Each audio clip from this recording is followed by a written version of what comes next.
concluding on the first question, we had 4 cruise ships that docked in the port of Mombasa on the first question. Mr. Speaker, on the session B of the same, we had 1 cruise ship that was scheduled to dock in Mombasa in April. Mr. Speaker, on question B, schedule of the cruise ships that were supposed to dock in Kenya between 2022 and June 2023, but cancelled their voyage and changed their destination from Kenya, stating the reasons for the cancellation. There was 1 cruise ship that was to dock at Mombasa Port in March 2023 for 4 to 5 days. This ship cancelled because of the demonstrations that were happening in the country. On Part C, measures put in place to market Kenya as a cruise tourist destination and to address the cancellation of voyages or the change of destination from Kenya by cruise ships. Mr. Speaker, I have more than 10,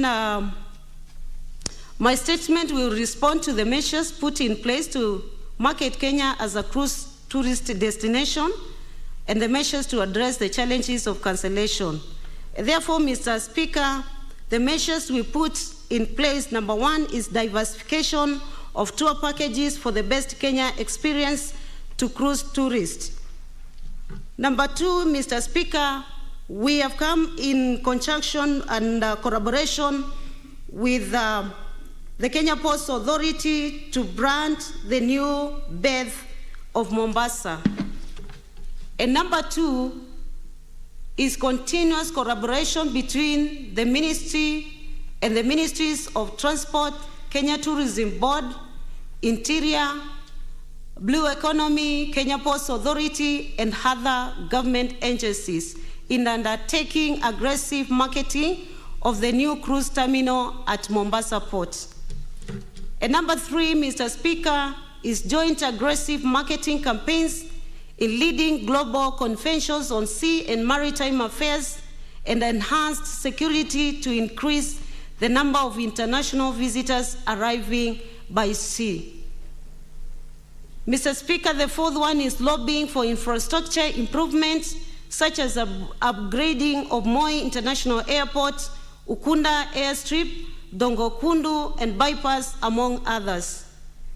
Mr. Speaker, the other one is repositioning the Magical Kenya as a premier brand to attract international tourists from diverse source markets and segments.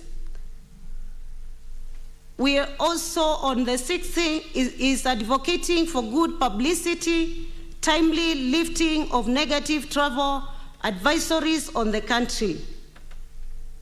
And number 7 is develop a careful, assessed, and selected tourism products for niche markets, such as birding, game viewing of rare and unique wildlife, such as dark dog, dolphins, white rhino, among others, mountain climbing, and running with the marathoners. On the 8th one, Mr. Speaker, is continuous research on tourism sector priority issues for timely remedial policy interventions. Mr. Speaker, in addition, our hospitality college, Utalii College, has done an MOU last month with the cruise ship to train seafarers. The college has also had an opportunity to have a session with the CEO of Atlantic cruise ship so that he can also send seafarers. Mr. Speaker, in addition also, we are in the process of operationalizing tourism protection service in collaboration with the National Police Service. Mr. Speaker, in the Executive Order number 2023, we saw the Tourism Protection Service put under the docket of the Ministry of Tourism.